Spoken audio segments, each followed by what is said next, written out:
Paul Knights est un ancien franc-maçon qui finira par tout abandonner. Il est aujourd'hui le pasteur de l'église du Mont des Oliviers, à Newton Abbot, dans le sud-ouest de l'Angleterre. Écoutons son témoignage. Je pensais que la franc-maçonnerie était en fait pieuse. Et j'ai donc voulu y consacrer plus de temps, y mettre plus d'efforts. J'ai donc passé les 12 années de ma vie à y consacrer plus d'efforts. Et j'ai gravi de plus en plus les échelons dans les différentes instances et je suis devenu responsable de siège. Tout ce qui devait être fait, je le faisais. Toutes les activités sociales, j'en avais la charge. Et donc j'étais très respecté. Et l'année avant d'être maître de la loge, c'était une journée d'été ou une soirée d'été, et je suis allé à la loge, je me suis assis, et nous devons être calmes dans la loge pendant la cérémonie. Et soudain, un froid glacial est entré. Il y a un dicton que c'est quand quelqu'un avait marché sur ta tombe, et c'était ce sentiment froid et glacial qui a traversé mon corps, et j'ai fait « wow ». J'ai eu cette impression toute la nuit dans cette pièce, qu'il y avait quelque chose qui n'allait pas. Et donc, quand je suis rentré chez moi cette nuit-là, j'ai senti comme si je devais faire quelque chose. Et Aniela a dit, as-tu apprécié la soirée? J'ai répondu que non. Elle a dit, eh bien, j'ai expliqué ce qui s'était passé. Et puis elle a dit, pourquoi n'essaies-tu pas une autre loge? Alors, je suis allé dans une autre loge cette semaine-là et j'ai eu exactement la même expérience. Et je me suis dit, qu'est-ce qui ne va pas ici? J'avais eu une expérience avec le Seigneur. Il y a environ 12 ans auparavant, je croyais qu'il y avait un Dieu et qu'il m'avait parlé, mais d'une manière ou d'une autre, j'avais perdu le fil. Je n'allais pas à l'église. Je ne côtoyais pas d'autres chrétiens. Je savais que j'étais né de nouveau, mais j'étais dans la franc-maçonnerie. Je travaillais donc sur Dartmoor, près de Haytor, et j'avais 6 employés. À ce moment-là, je faisais des travaux d'arbres et de déblayage, et j'ai dit continuer, et j'ai grimpé sur un rocher élevé. Et j'ai grimpé sur ces rochers, et j'ai juste levé les bras, et j'ai dit, mon Dieu, j'ai besoin de savoir. Dois-je rester ou sortir de la franc-maçonnerie? Et j'ai besoin de le savoir cette semaine. Dis-moi si j'ai besoin de cassettes ou de documentation. J'ai besoin qu'un parfait inconnu me le dise et j'ai besoin des Écritures. Je n'avais pas alors de Bible. Alors, comment j'ai pu prier cette prière? J'ai eu l'impression d'avoir ouvert la bouche et les mots sont sortis de ma bouche parce que je n'avais aucune idée préconçue de ce que j'allais dire. Alors les 2 jours ont passé et cet homme m'a donné il a dit, Paul, je ressens vraiment le besoin de te donner ce CD ou 2 CD. Et tous 2 contenaient des témoignages de francs-maçons qui avaient eu une expérience divine, qui les a conduits à quitter la franc-maçonnerie. Mais il parlait aussi des démons et ce dans quoi ils furent impliqués. Je me dis, dans quoi je me suis impliqué tout ce temps. Je ne savais toujours pas que j'étais dans la sorcellerie. Ensuite, quelqu'un m'a invité quelques jours plus tard à une réunion d'hommes à Calibri-Mortimer. C'était une réunion de Full Gospel qui m'invitait à un petit déjeuner durant toutes ces années. J'y suis allé, j'ai juste senti que Dieu me disait d'y aller, mais d'être dans l'expectative. Et le matin où je suis arrivé, j'ai pris le petit déjeuner, un petit déjeuner de frites comme d'habitude, et je suis allé à l'endroit le plus éloigné de la salle. Puis un total étranger est venu s'asseoir en face de moi et il a dit « Je crois que Dieu veut que je m'assieds avec toi aujourd'hui parce qu'il veut que je partage mon témoignage sur la franc-maçonnerie. » Il partagea son témoignage sur la façon dont Dieu l'a fait sortir de la franc-maçonnerie et tous les détails. Puis l'après-midi, un parfait inconnu est venu vers moi et m'a dit « Vous êtes Paul, n'est-ce pas? » J'ai répondu « Oui ». Il a dit « Je suis assis, là-bas ». Il a dit « Quand vous avez 1 minute, rejoignez-moi et qu'on parle. » Alors je suis allé quelques minutes après. Et il a dit, je suis évangéliste, je suis enseignant, je vais au collège biblique, j'enseigne dans un collège biblique, je voyage dans le monde entier pour enseigner. Il a dit qu'il ne voulait vraiment pas être ici, mais Dieu voulait qu'il soit là. Alors il s'est présenté, a dit qu'il s'appelait David. Il a dit qu'il fut conduit par le Seigneur à venir aujourd'hui. Je ne voulais vraiment pas venir. Il a dit, alors j'ai dit, Seigneur, tu dois me convaincre. Et il a dit qu'en l'espace de quelques heures, son ami qu'il n'avait pas vu depuis 8 mois est venu et a dit, je t'ai acheté un billet pour Claire B. Mortimer. J'ai senti le Seigneur me dire, achète-toi un billet. Il a donc demandé, Seigneur, pourquoi veux-tu que j'y aille? Le Seigneur a répondu, tu vas rencontrer un homme appelé Paul et je veux que tu lui donnes ces Écritures. Ce sont les Écritures que le Seigneur veut. Et j'ai dit, quand as-tu reçu ces Écritures?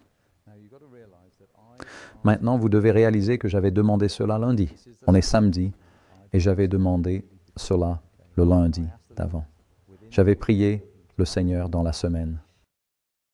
Alors, il a dit que le Seigneur les lui avait donnés il y a 2 semaines. J'ai dit non, non, non, il y a une incompréhension, car j'ai prié il y a seulement 5 jours.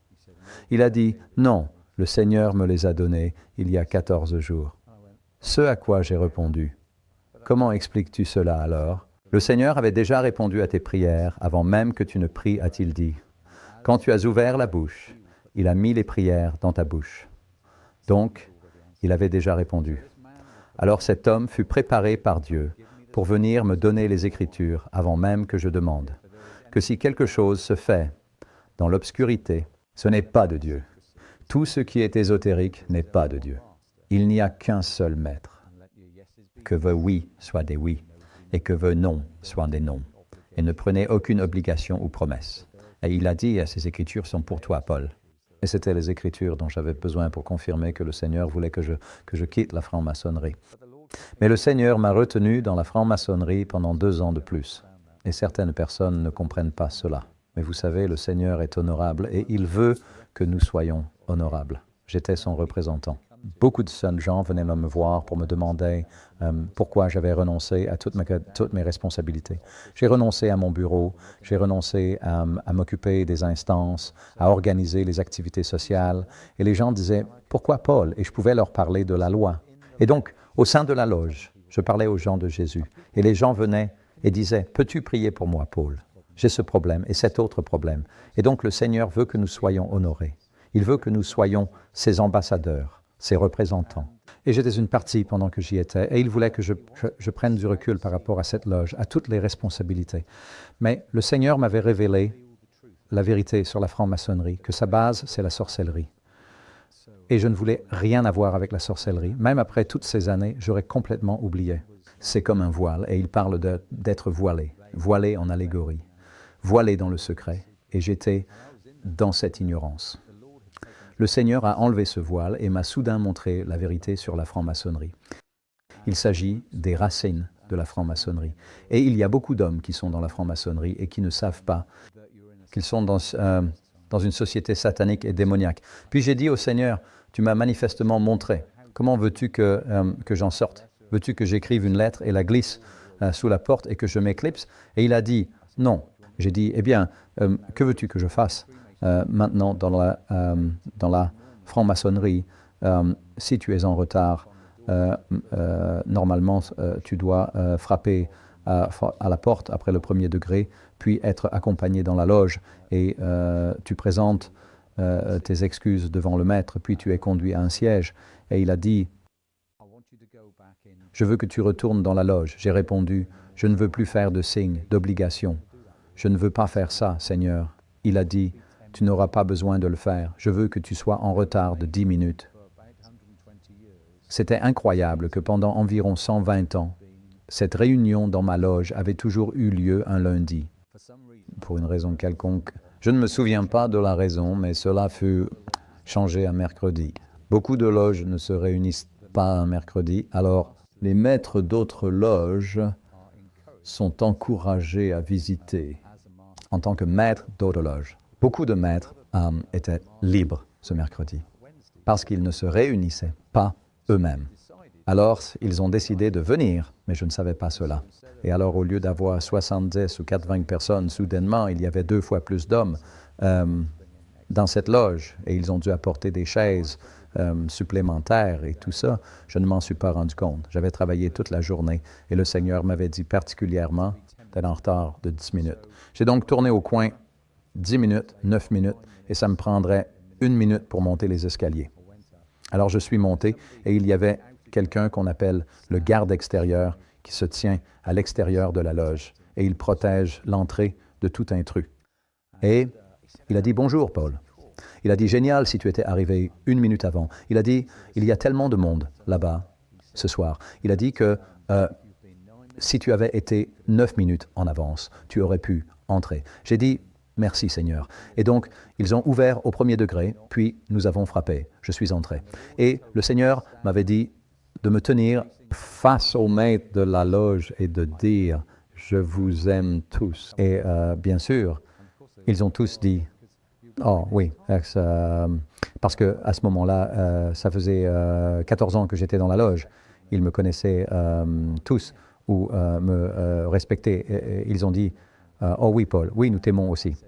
Et j'ai dit « À cause de la malédiction qui a été jetée non seulement sur moi, mais aussi sur ma famille, je dénonce la franc-maçonnerie comme une société satanique et démoniaque et je démissionne. » Soudain, le silence s'est installé dans cet endroit. Personne ne disait un mot. Et cela a semblé durer des minutes, mais je suis sûr que ce n'était probablement que des secondes. Mais cela a semblé être très long. Soudain, la personne qui avait pris mon rôle, parce que j'aurais dû être sur cette chaise, j'aurais dû être le maître de cette loge. Et je lui faisais face, et il était un franc-maçon du 33e degré, et il a commencé à frapper ce marteau, qui est un marteau en bois. Il a commencé à dire « Faites-le sortir d'ici, faites-le sortir d'ici ». Et son visage s'est déformé, et il m'a regardé dans les yeux. Il était tellement en colère. Et ces 2 personnes qui m'avaient fait monter et qui m'avaient conduit jusqu'à la salle m'ont poussé vers la sortie. Et nous sommes arrivés à la porte d'entrée. Et l'un d'eux m'a pointé du doigt et il a dit « Tu n'auras plus jamais d'opportunité d'affaires dans cette région. » Et j'ai dit « Le Seigneur est mon berger. Je ne manquerai de rien. » Et il s'est éclipsé. Nous avons besoin de connaître la parole. Vous savez, la parole était en moi pour parler. Et les gens disaient, « Tu as dû perdre beaucoup d'affaires. Mais vous savez, mon entreprise s'est développée. Le Seigneur vous honorera. » Je l'ai mis en premier. Il a dit, « Cherchez d'abord le royaume des cieux et sa justesse, et tout vous sera donné en plus. » Tant de gens mettent d'abord leurs idées, leur travail, leurs épouses, leur famille, leur santé, tout le reste, et ensuite pensent à Dieu. Essayez d'intégrer le Seigneur Jésus-Christ dans votre vie, et il la changera. Cherchez d'abord le Seigneur, lui et sa justice. Quand je suis sorti cette nuit-là de la franc-maçonnerie, je l'ai dénoncé. J'étais déjà impliqué dans l'Église. Et il y avait un couple qui priait avec ma femme et ma famille pendant que j'étais dans cette loge. À ma sortie, nous sommes tous allés à l'église. En fait, nous sommes montés sur l'estrade et j'ai raconté ce que j'avais fait. Il y a eu des acclamations.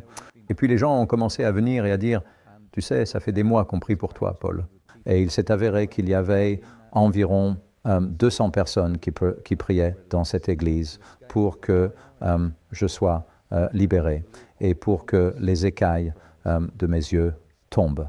Et vous savez, le Seigneur honore ces prières du corps du Christ. Le Full Gospel Fellowship auquel j'avais adhéré priait aussi. Et en 3 mois, j'étais président du Full Gospel Businessmen's Fellowship.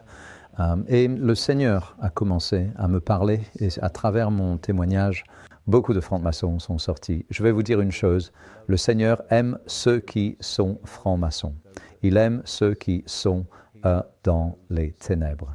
Il les aime tellement qu'il est mort pour eux sur la croix. Il ne veut pas que vous les rejetez. Il veut que vous priez pour eux de tout votre cœur. Jeûnez et priez. Et je veux vous dire que si vous ne connaissez pas Jésus-Christ, aujourd'hui, ce soir, d'où est-ce que vous regardez? C'est l'occasion. Je vais faire une prière. Si vous voulez prier cette prière, après moi, cher Seigneur Jésus, je te remercie pour le témoignage de Paul. Je te remercie de t'être révélé à moi à travers ce programme. Et Père, je sais que tu es réel.